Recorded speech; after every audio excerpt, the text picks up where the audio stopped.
Hi and welcome everyone. I am Friar Tuck. This is my epoch. As you can see, it is raining.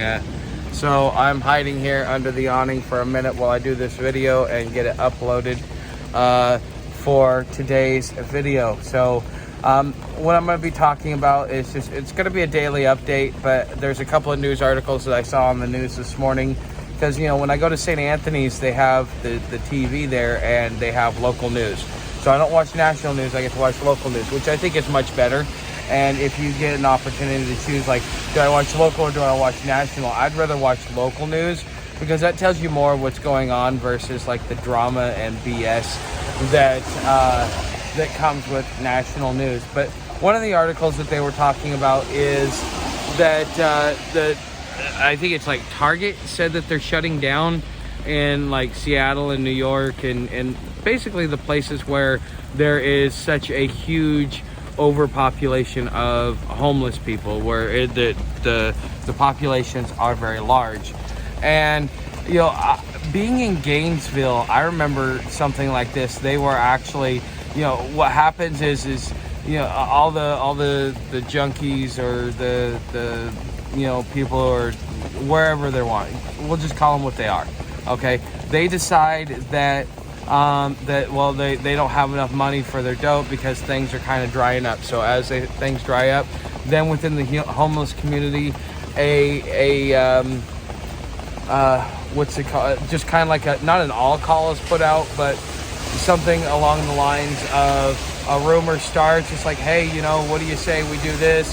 You know, we just need to get together this many people. And part of the reason why you have such a large conglomerate of people to do it is the same way, like in my war game, you know, I have my main spearhead attack, but then I send a bunch of runners out that kind of that distract, because you got to put out like 50 fires instead of one primary fire. And so that allows more to get done, more people to get away with it. And you know, for these guys, it becomes a game. It's a new job. It's a new way to make money. And so you're probably going to start saying this more and more often. And as the homeless population explodes across the country, because the cause and effect of all of this is, well, the cost of goods is going to go up because, you know, of theft. And then not only that, the rule of law is breaking down because nothing's being done about it. And then you've also got, you know, you've got the poor that don't have their basic money to be able to function, to live the life that they've been living for so long. And you got to realize, like, when this whole thing comes crashing down, you're going to see this, you're going to see it hit the homeless population and the poor before you see it hit anybody else. And so that's the population you need to be keeping an eye on. And because as you see the way that they're reacting, as you see things become more common, you know, some of it's just deductive reasoning. Okay, yes, they're running out of money. And yeah, money's drying up in certain ways because, you know, people are spending more money on groceries. They got their credit cards maxed out. You can't give the money like you used to even 5 years ago, where somebody says a couple of bucks and you gave a couple of bucks and it didn't hurt you. Now you give a couple of bucks, you know, you're gonna have to go without a portion of a meal or give up something else. And there is there's a lot to be said for that. And you know, people want to help out, and they know if they're hurting that you're probably hurting even worse. But you know, at the same point, I don't really know how to approach this, because I see the cause and effect. I see why. It's neither good nor bad, and it's just a reaction to what is going on economically. And as the news tells you that everything is great and grand and fantastic, and we're not in a recession, and that the banks aren't collapsing, and you know, and there isn't a massive corruption within Washington. You know, when our news is telling us that nothing's going on, nothing to see here, you know, you're not going to see it coming. And it's just like right before the Russians invaded. You know, Biden comes out and says, hey, by the way, you guys are going to be invaded this week by Russia. Oh, well, no, nothing to see here. It's all good. No, Russia isn't going to invade us. We don't know what you're talking about. So everybody laughs them off. And then what is it? A week later, it happens. You know, we knew these things. We tried to, you know, and just like the United States kind of sounded the warning bell, you know, the homeless are sounding the warning bell by telling you, like, based upon the way that we're having to scrounge around and get the basic funds that we need to be able to, you gotta realize some of these habits that these people have, they're like $500 a day habits. So you look at them, you think, man, this person's poor. But some of these guys, they've got such a good hustle because of how expensive their habit is. They're making more money than you are, you know, and when they're not able to make the money like they're used to making, even to a point, this is why, like, when in a recession, crime goes up, because the poor aren't able to meet their basic needs, even though it's a much healthier, not healthier, a much more expensive habit than you have, let's say just paying rent.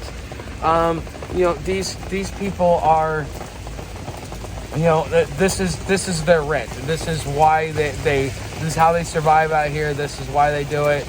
This is what, you know, puts them in their functioning mode. And I'm gonna follow the advice of something that I read from Meyer recently, which is to kind of just remain neutral about what's going on. It's neither good, it's neither bad, it's just happening. I'm telling it to you based upon my experience, based upon what I know, based upon, you know, my environment. And my environment is out here among the very people that are you know, having to go through the beginnings of this economic pain. This is, you know, I was hoping that, and I missed it. It happened in Philadelphia. It didn't happen here. And I knew probably closer to the East Coast something like this would happen. But I'm kind of hoping that I get to document some of this stuff. And when I know stuff is going to go on, I want to be able to be there to document it, to kind of show you guys, because you may not see this on the news. You may not get to see this anywhere, or they may slant it to a point to where, you know, your biased opinion goes one direction or another. So, I mean, that's what I'm kind of hoping to do out here. You know, if you ask my old man, that was one of the things I told him that I wanted to do when I came out here. Is that's what I was hoping to do, was to find a hot spot and to be able to film it. And that was part of the reason why I went up to the East Coast and the Midwest, because this is where it's really going to hit. Because you got to realize winter's about ready to set in. It's getting cold, and you know there's going to come a point when the frustration is going to boil over. We've got, since I've been here in 25 years, off and on the streets, I have not had very many people mess with me just because I'm homeless. Since I've been here in Cincinnati, I've had 2 people do it to me. The first time was the girl walked by, says, "Oh, there's a homeless man. I'm going to go mess with him." And her friend tries to talk her out of it. She comes over, and I end up putting her in her place. Well, the second time just happened most recently, and it's like, you know what? There's going to be a lot of missing kids if these kids keep doing what they're doing, because just people aren't going to tolerate it. So these kids came up, tried to get my attention. I ignored them because I was trying to sleep. And well, they didn't like it, so they came and they threw trash on me. And you know, so now I had to clean up my area with the trash. You got to realize, like, you have this whole thing, like, with this class warfare and the stuff that's going on between the colors of the skins, and all of it is giving people justification to do some of these, just, I don't know, you can almost call it cruel treatment to other human beings. So it's a matter of time before you have tension, because the homeless get tired of being messed with, and then they don't have their stuff that they need to be able to cope. And then they're just gonna, you know, they're gonna be the ones that are gonna be turning the city upside down, while all the housies are sitting in their house all scared, you know, going, "Oh, I don't want to be this, or I don't want to be that," because they're allowing the propaganda to get to them. But anyways, guys, this is just an article I wanted to talk about that. And apparently the president's dog has bitten 11 people, and it just bit a lady, and his previous dog did the same thing. One thing I've learned, you know, just having animals and being raised around, you know, dogs and cats, is that if an animal is unruly like that, and you get one, okay, that happens. But if you get every animal you get becomes like that, there's something that you, the human, are doing to cause them to do that. So instead of getting mad at the dog I would be looking at how the family's treating that dog, because this is the second one that they've had to bring into the White House because it's biting people, and the previous dog did the same thing. So I'm wondering what's going on there. I wonder if like we can get PETA to go and do an investigation there, because that dog, that if it's the second dog in a row, there's something else going on there. They're abusing that animal, and that animal's defending itself more than likely. Because dogs don't just necessarily, just lash out at people. They lash out at people, and they're aggressive because their environment and the people that take care of them are aggressive.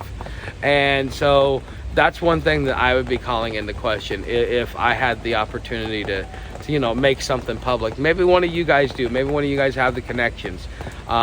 And maybe you ask those questions publicly. But anyways, guys, you know how to help the channel. Links are in the description. I need about another $150 to finish off everything that I need to get, which is cook kit, water filter, poncho, and 2 sets of thermals. I just, because of a donation yesterday, I was able to finish off and have enough to cover what I needed for the bivy bag. And we'll see how that works. It's gonna have to work right now in the urban setting.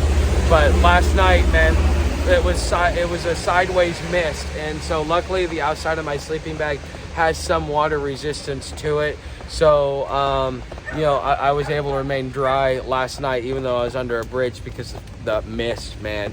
It leaves a thin coat of water all over everything. Even though, it's a pain in the ass. But anyways, you also know how to help the channel. Become a subscriber, come on over to Patreon, all that other stuff. Don't forget to leave me a comment. I want to know what you guys think of all of this stuff, okay? If I can, I'm going to start working on asking questions in the middle of the video, so that you guys as my viewers, you'll get an opportunity to engage in the conversation, because quite frankly, that's going to be what helps this channel grow. Is more than likes will be the comment engagement. And so the videos that I have that do really well generally have a lot of comments, and that's something I'm going to be working on. So that's my question to you. Just chime in, tell me what you think. Tell me if you think I'm on, if you think I'm off, or if you think I'm just crazy. Anyways, guys, thanks for watching, and I'll see you in the next video.